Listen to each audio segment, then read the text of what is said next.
बहुत बहुत स्वागत है। आज का मेरा ये video van der Waals equation पे बनाया हुआ मेरा तीसरा वीडियो है। तो अगर आप मेरे पिछले 2 वीडियोस को देखना चाहते हैं तो आपको डिस्क्रिप्शन में उसका लिंक मिल जाएगा।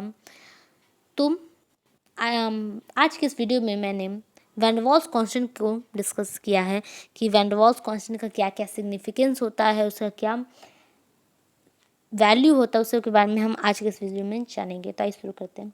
Van der Waals constant M. It is observed that the value of m for the easily liquefiable gases are greater than those for the so-called permanent gases like hydrogen and helium. ये देखा गया है कि van der Waals constant ए का जो value होता है वो इजी लिक्विफेबल गैसेस के लिए ज़्यादा होता है सो कॉल्ड परमानेंट गैसेस के रिस्पेक्ट में, जैसा कि हाइड्रोजन और हीलियम के रिस्पेक्ट में। ये भी देखा गया है कि हमारा जो van der Waals constant a है वो इंक्रीज करते जाता है उसका वैल्यू, जैसे जैसे कोई भी गैस इजी लिक्विफेबल बनते जाता है। हम जानते हैं कि इजीली लिक्विफेबल गैस तभी होगा, कोई भी गैस तभी इजीली लिक्विफेबल होगा जब उसके मॉलिक्यूल्स के बीच में इंटरमॉलिक्यूलर फोर्स ऑफ अट्रैक्शन ज़्यादा होगा। यानी कि हमारा जो van der Waals constant a है वो इंटरमॉलिक्यूलर फोर्स ऑफ अट्रैक्शन को शो करता है। Second, van der Waals constant b. Beam is the effective volume of the gas molecule. The constancy in the value of beam for any gas over a wide range of temperature and pressure confirms that gas molecules are incompressible. हमारा जो van der Waals constant B है वो effective volume को show करता है gas molecules के। यानी कि अगर किसी गैस के का बी का कांस्टेंट होना एक टेम्परेचर और प्रेशर के एक रेंज के में अगर किसी गैस का इफेक्टिव वॉल्यूम बीम कांस्टेंट है तो ये शो करता है कि वो गैस इनकम्प्रेसिबल है। यानी कि हमारा value of van der Waals constant b किसी भी गैस की कंप्रेसिबिलिटी को बताता है, कंप्रेसिबिलिटी के बारे में जानकारी देता है। Van der Waals constant a and b in term of critical constant. Expression form A and B in term of PC and BC are van der Waals constant a और बी का क्या value होता है critical constant के respect में, इससे हम इस सेक्शन में जानेंगे।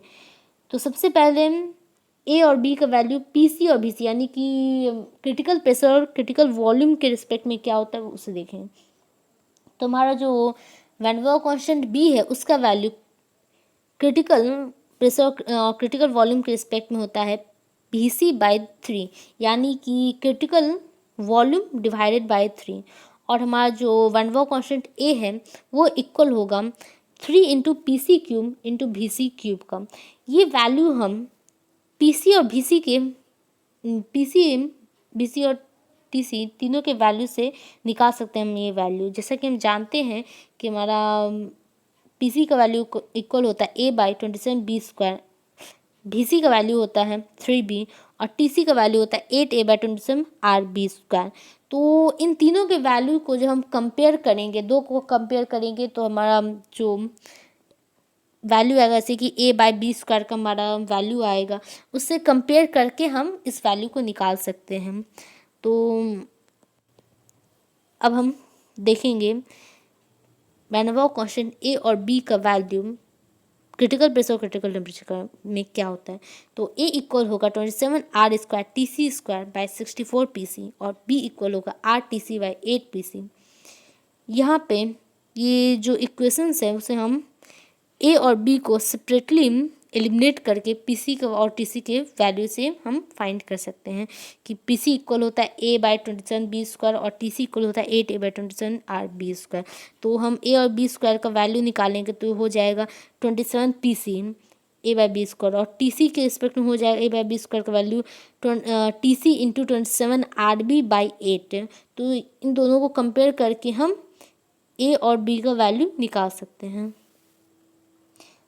तीसरा हमारा टॉपिक है क्रिटिकल कोफिशिएंट और relationship between critical constant PC, BC and TC. Critical coefficient आखिर होता क्या है? RTC/PCVC, ये जो हमारा क्वांटिटी है इसे ही हम क्रिटिकल कोफिशिएंट कहते हैं। इसका वैल्यू फाइंड कर सकते हैं। PC यानी कि critical pressure, critical volume, critical temperature का वैल्यू को पुट करके हम इस क्रिटिकल कोफिशिएंट का वैल्यू निकाल सकते हैं।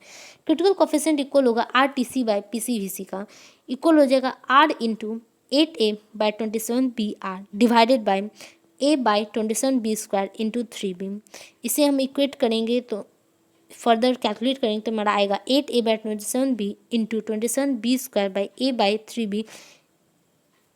ये इक्वल हो जाएगा, यहाँ पे 27B और 27B कैंसिल होगा तो ऊपर में हमारा B आ जाएगा और 8A से और A/B A इंटू 3B दोनों से A कैंसिल होगा तो हमारा ये फर्दर आ जाएगा 8/3 हमारा वैल्यू इक्वल हो जाएगा। तो हमारा जो कैलकुलेटेड वैल्यू है क्रिटिकल कोफिशिएंट का वो हो जाएगा अब 8/3 का, और ये वैल्यू सभी गैसेस के लिए सेम होगा। अगर आपको मेरा वीडियो अच्छा लगा हो तो प्लीज़ लाइक कीजिए और साथ में सब्सक्राइब जरूर कीजिएगा, इससे आप मेरे आने वाले वीडियोस का नोटिफिकेशन तुरंत पा सकेंगे। Thanks for watching my video.